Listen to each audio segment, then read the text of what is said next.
This is Santoshi. ప్రస్తుతం మనం ములుగు గట్టమ్మ ఆలయం వద్ద ఉన్నాము. మరి ఇక్కడ భక్తుల రద్దీ చూస్తుంటే అంటే ఇంకా జాతర మొదలవ్వకుండానే భక్తులు మాత్రం చాలా మంది తరలివస్తున్నారు. ముందుగా భక్తులందరూ జాతరకు వెళ్లే ముందు ఇక్కడికి వచ్చి గట్టమ్మ తల్లిని దర్శించుకున్నాకనే సమ్మక్క సారక్క జాతరకు వెళ్ళనున్నారు. మరి భక్తులైతే చాలా రద్దీగా ఉన్నారు. ఇది ఎప్పటినుంచో ఆనవాయితీగా వస్తున్నదని తెలుస్తున్నది. అందరు భక్తులు కూడా ముందుగా గట్టమ్మ తల్లిని దర్శనం చేసుకున్న తర్వాతనే సమ్మక్క సారక్క తల్లి దగ్గరికి వెళ్ళి వాళ్ళ మొక్కులను సమర్పించుకుంటారు. ఎక్కడి నుంచి వచ్చారు మీరు? విజయవాడ నుంచి వస్తున్నాం. విజయవాడ నుంచి మరి ఇక్కడి వరకు వచ్చారు. ఎందుకని అంత నమ్మకం? ఎందుకని మళ్ళీ గట్టమ్మ తల్లి దగ్గర గాని ఎందుకని ఆగారు? సంబరానికి వస్తాము, కానీ ఈసారి లాస్ట్ ఇయర్ ఏమనుకుంటే మాకు పాప పుడితే వస్తామని మొక్కుకున్నాము. పాప పుట్టింది, అందుకనే వచ్చాం మా ఎత్తి ఇవ్వడానికి. మా మమ్మీ వాళ్ళు వరంగల్లో ఉండేవాళ్ళు. ఎప్పుడు ఇక్కడ ఇక్కడ దండం పెట్టుకొని మేడారంకి వెళ్ళేవాళ్ళం. అందుకే ఇక్కడ ఆగామన్నమాట. ఆగి దండం పెట్టుకొని మేడారం అనుకున్నవన్నీ జరుగుతాయి. ఎందుకని మరి ఇక్కడ ఎందుకని భక్తులందరూ ఇక్కడ ఆగి దర్శనం చేసుకున్నాక మేడారం జాతరకి వెళ్ళి మొక్కుకుంటారు? ఎందుకని? రీజన్ ఎందుకని? దారిలో ఈమె ఎలిసిన అమ్మ ఉంది కదా, ఈ అమ్మని దర్శనం చేసుకొని అక్కడ వరకు వెళ్తారు. ఎందుకంటే మొదట్లో ఉంది కదా, ఇంకో కొబ్బరికాయ కొట్టుకొని అక్కడ వరకు వెళ్తారు. ఈ ప్రతి 2 years కి కంపల్సరీ వెళ్తారు. కంపల్సరీ ఒక 8 సంవత్సరాల నుంచి 7 సంవత్సరాల నుంచి అంటే 7 సార్లు వచ్చాం. అనుకున్న పనులన్నీ జరుగుతాయి కంపల్సరీ. కానీ అందరు ఇక్కడ దర్శనం చేసుకున్నాకనే మళ్ళీ మేడారం పోయి మేడారాన దర్శనం చేసుకుంటారు. నేను ఇక్కడనైతే చేయండి ఎవరు పోరు. ఇక్కడ దర్శనం చేసుకున్నాకనే ఎవరైనా మళ్ళీ మేడారం పోతారు. ఎందుకని అంటే ఈ సత్యంకల్ల తల్లి కాబట్టి సమ్మమ్మ కూడా సత్యంకల్ల తల్లి. ఇక సత్యంకల్ల తల్లి కాబట్టి తప్పకుండా ఇక్కడ దర్శనం చేసుకున్నాకనే అక్కడికి పోతారు. సమ్మక్కకు ఆడబిడ్డ అవుతుంది.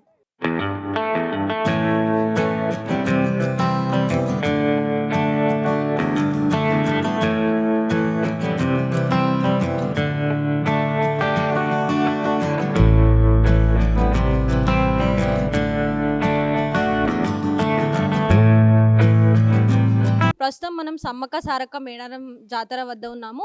మనతో ఉన్నారు సమ్మక్క సారలమ్మ పూజారులు ఉన్నారు. వారు కుంకుమర్లిలో అమ్మవారిని తీసుకొస్తారు కదా, అసలు దాని వెనుక ఉన్న చరిత్ర ఏంటి? అసలు అమ్మవార్ల చరిత్ర ఏంటి? ఎందుకు అలా తీసుకొస్తారు? ఇంకా మరెన్నో విషయాలను వారు అడిగి తెలుసుకుందాము. నమస్తే అయ్య గారు. నమస్తే. అసలు ఈ మేడారం వెనుక ఉన్న చరిత్ర ఏంటి? అసలు ఈ అమ్మవార్లను ఎందుకని భరణిలోనే తీసుకొని వస్తారు? సమ్మక్క సారలమ్మరు దట్టమైన అడవి ప్రాంతంలో ఉండేవాళ్ళు. కొన్ని రోజుల తర్వాత అదృష్టమైపోయినారు. అక్కడ ఉన్న గుడెంలో ఉన్న పెద్దలందరూ ఏంటి సమ్మక్క కనబడతలేదని ఆరాధించే టైంకు వెతుక్కుంటూ పోయాడు. అడవిలకు పోయే టైంకు అక్కడ ఒక కుంకుమ పసుపు కనపడ్డది. అమ్మవారు ఈ రూపంగా మనకు మేలు చేస్తాను పూజలు చేయడం జరుగుతున్నది. మాఘ శుద్ధ పౌర్ణమి రోజున అదే కుంకుమ బండిని తీసుకొచ్చి గద్దెల పైన ప్రదర్శించడం జరుగుతున్నది. అందరికీ మేలు జరగడం కనుక 1,50,00,000 భక్తులు వచ్చి అమ్మవారిని దర్శించుకోండి. మేడారం ఈ సమ్మక్క ఈ బండి వెనకాల ఏందని మీరు అడిగిన చరిత్ర ఇదండి. అది నమ్మకంతో అమ్మవార్లు మనని రక్షిస్తారనే నమ్మకంతోనే మేము ఆ బండిని తీసుకొచ్చి పూజలు చేయడం జరుగుతుంటుంది. సంవత్సరానికి సంవత్సరం పేరు మీద 6 సార్లు ఒక పండుగలు చేస్తాం. ఇది సమ్మక్క పండుగ. ఆ పండుగలు చేయడం వల్లనే ఇంతమంది భక్తులు వచ్చి అమ్మవారికి దర్శించుకొని వెళ్తుంటారు. ఇదే ఆ భరణి యొక్క మహిమ. ఓకే అయ్య గారు, మరి అమ్మవార్లను తీసుకెళ్లేటప్పుడు ఎందుకని మీరే వెళ్తారు? అంటే మీతో పాటు ఇంకెవరన్నా వస్తారా? అసలు ఎందుకు అసలు ఇదంతా చరిత్ర ఏంది? ఓన్లీ మీరే వెళ్ళడానికి గల కారణాలు ఏంటి? కారణం అంటే ఆ తల్లులైతే ఏవైతే ఉంటాయో నేను మా కుటుంబాలు ఉంటాయి. ఆ కుటుంబంలో ఎవరైతే మంచిగా ఉంటారో వాళ్ళ ఇంటనే నేను ఉంటా. అతను నన్ను తీసుకుపోవాలి. నా వెనక ఉన్న వాళ్ళు నా వెనక ఇప్పుడు ఏదైతే ఇంట్లో ఉంటానో ఆ ఇంట్లో నుంచి ఆ వ్యక్తి నన్ను పట్టుకుంటాడు. కాబట్టి ఉన్న వ్యక్తులంతా నా వెనక వస్తూ నేను కోరుకున్న గద్దె అయితే ఏది ఉన్నదో ఆ దగ్గరికి తీసుకురావడం అనేది మా యొక్క కోరిక. అది కూడా ఒక 2-3 తప్ప మన తల్లిని పట్టుకొని వచ్చేటోళ్ళు అంతా వెనక ఉంటారు. ఉన్న వాళ్ళమే ఆ తల్లిని తీసుకొని వచ్చి ఆడబెట్టి ప్రజలకు మొక్కులుగా చూపించగలుగుతున్నాం. ఇది మా చరిత్ర. మీ ముఖాలను కూడా కవర్ చేస్తారు కదా, అంటే కనబడనివ్వరు. ఎందుకని మీ ముఖాలను కనబడనివ్వరు? మా ముఖాలను కనపడంటే మా యొక్క ఆనవాయితీ. ఆ తల్లులకు ఆనవాయితీ ఏంటంటే అందరికీ చూపెట్టినప్పుడు అందరి చేతులకు పోతా కదా నేను. మరి నేను ఉన్న ఇంటికాడ నువ్వు ఎట్లా ఉండగలుగుతా? ప్రతి ఇంట్లో ఉండగలుగుతా. ఒక కుంకుమ లాగానో పసుపు లాగానో అలా ఇంట్లో ఉంటా తప్ప బరినిలాగా మాత్రం మీ దగ్గర పుట్టుపూర్వంగా ఉండగలుగుతా. కాబట్టి మీరు నా గుడ్డ కట్టుకొని నన్నిలో గుడ్డ కట్టుకొని తీసుకొని రావాలనేది చెప్పి మాకు ఆ తల్లి నేర్పుతుంది కాబట్టి ఆ విధంగా తీసుకురావడం జరుగుతుంది. ఇది ఒక మా చరిత్ర. అయ్యగారు అమ్మవార్లని గద్దె వద్దకు తీసుకొచ్చిన తర్వాత ఊర్లో జనాలందరూ మంచాలని తిరగవేసి పడుకుంటారంట. ఎందుకని మరి ఇలా ఎందుకు పడుకుంటారు? అమ్మవారి పూజారి ఎవరైతే ఉంటారో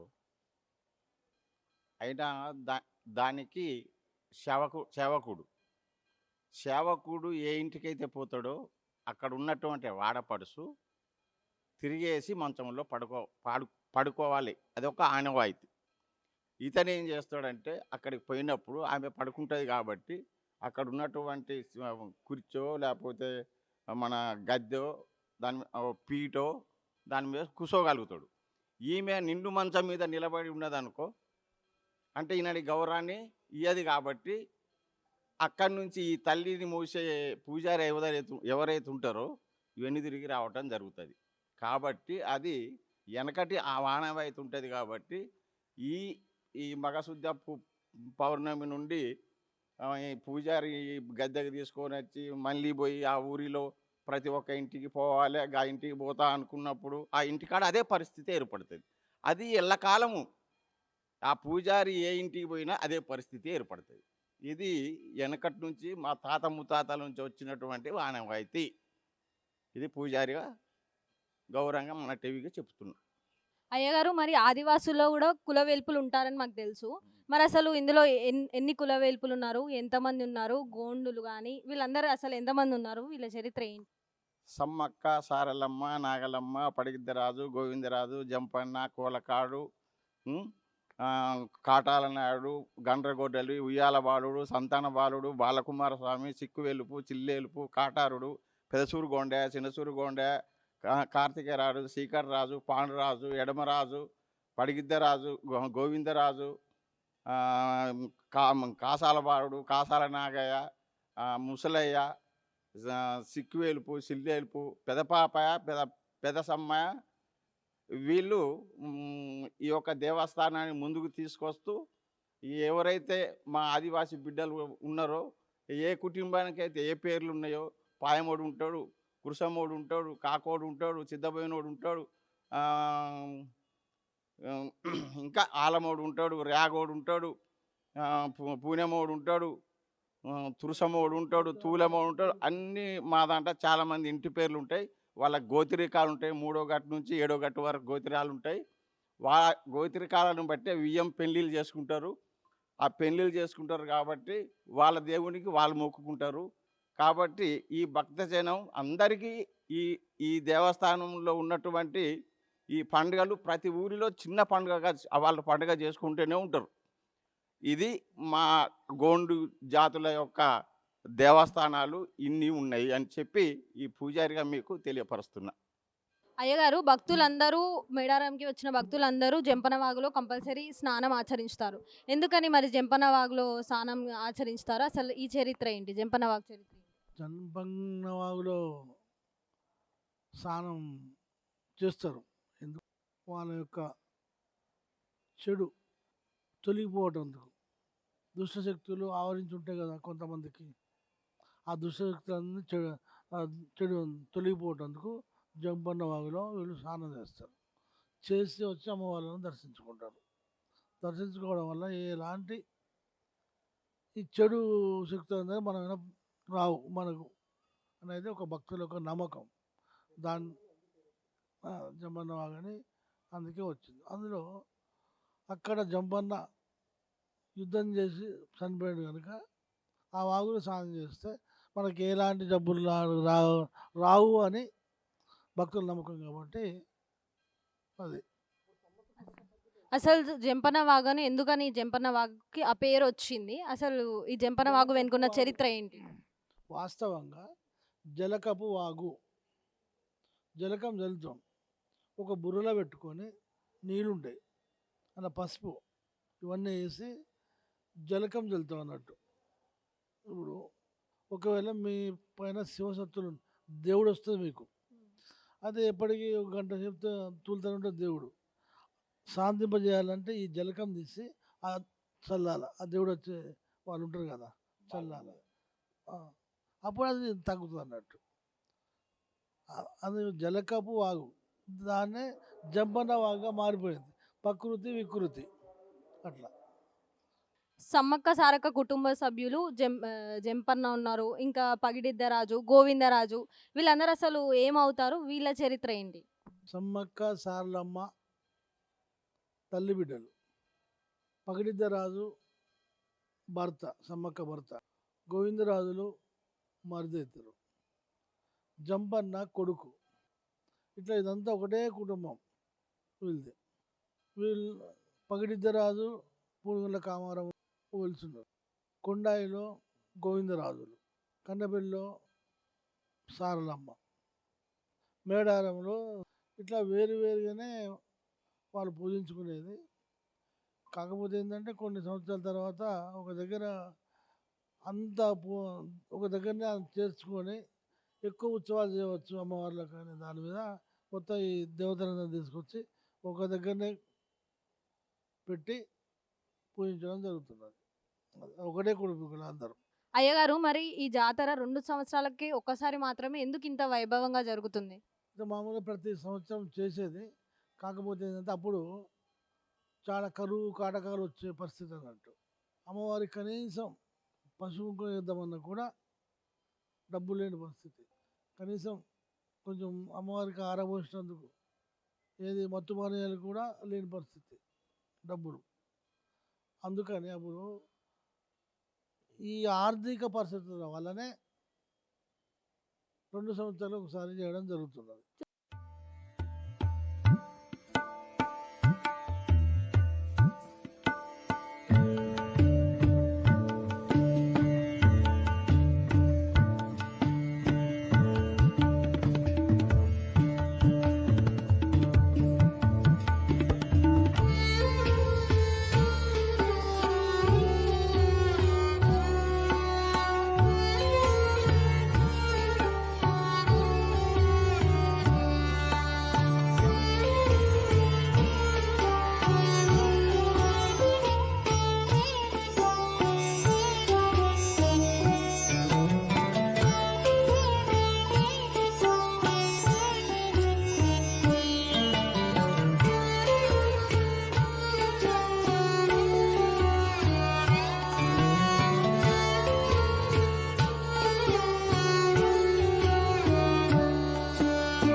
మనం ప్రస్తుతం మేడారం జాతరలో ఉన్నాం. మనం ఎప్పటి నుంచో ఎదురు చూస్తున్న జాతర రానే వచ్చేసింది.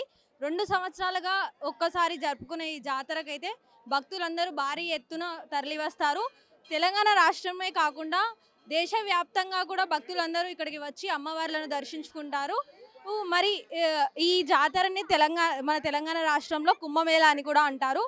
మరి ఈసారి మన వరంగల్ ఆడపడుచులు కొండా సురేఖ, సీతక్క మంత్రులు కావడంతో ఈసారి జాతర అయితే అంగరంగ వైభవంగా జరుగుతుందని ప్రజలు చెప్తున్నారు. భక్తులు అయితే మనతో ఉన్నారు. మరి ఒకసారి వాళ్ళని అడిగి తెలుసుకుందాము. అసలు ఎక్కడి నుంచి వచ్చారు వాళ్ళు, ఎప్పటి నుంచి వస్తున్నారు అసలు ఈ జాతరకి? నమస్తే సార్, మీ పేరు? నరసింహరావు అండి. ఎక్కడి నుంచి వచ్చారు? సికింద్రాబాద్కి వచ్చినామండి. మరి ఎప్పటికీ వస్తారా? మరి 2 సంవత్సరాలకు ఒకసారి కంపల్సరీ వస్తాం మేము. ఎందుకని ఇంత నమ్మకము? అంటే కోరిన కోరికలు ఏమైనా నెరవేరుతాయా ఇక్కడికి వస్తే? అమ్మవారి కోరికలు ఏమన్నా కోరికలు నెరవేరుతాయని ఇక్కడ వస్తూనే ఉన్నాం, రెగ్యులర్గా వస్తూనే ఉన్నాం. మీ పేరు?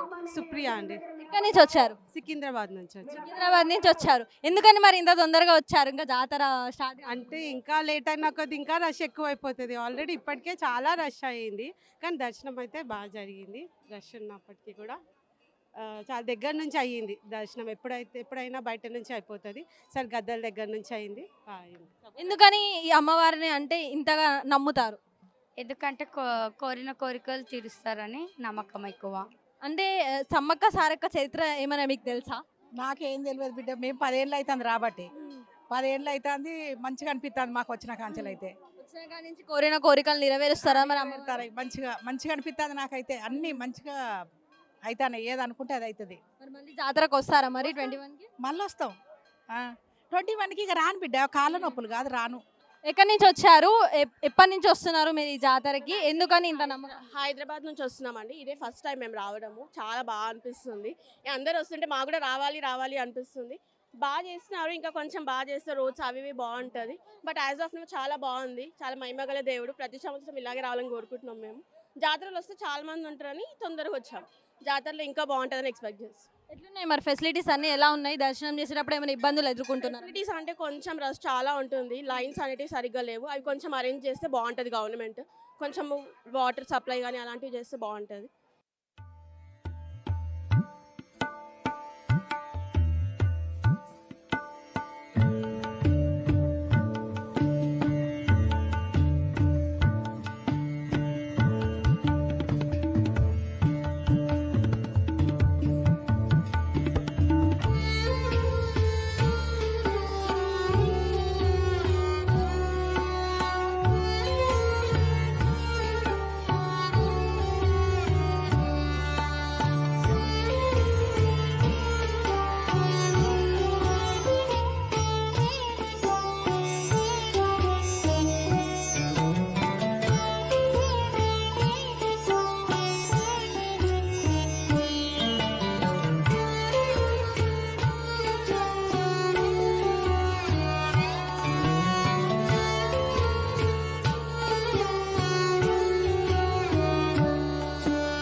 సారలమ్మ దేవాలయం దగ్గర ఉన్నాము మనము.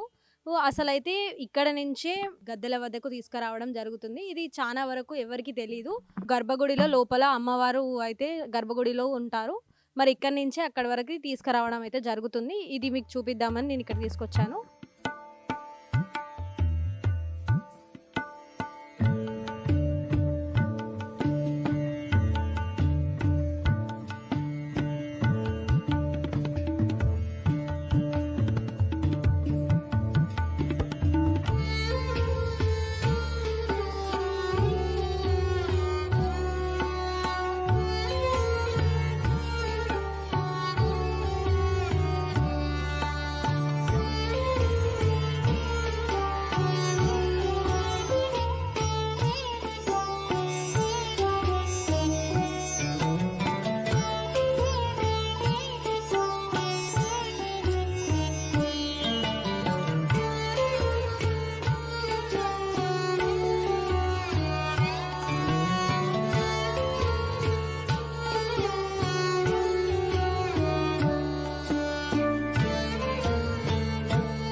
సమ్మక్క పుట్టినిల్లు బయ్యకపేటలో ఉన్నాము.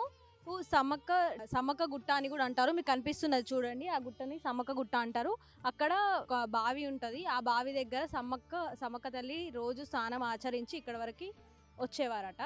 ఆ చెరువుని జలకల బావి అని అంటారని గ్రామస్తులు చెప్తున్నారు.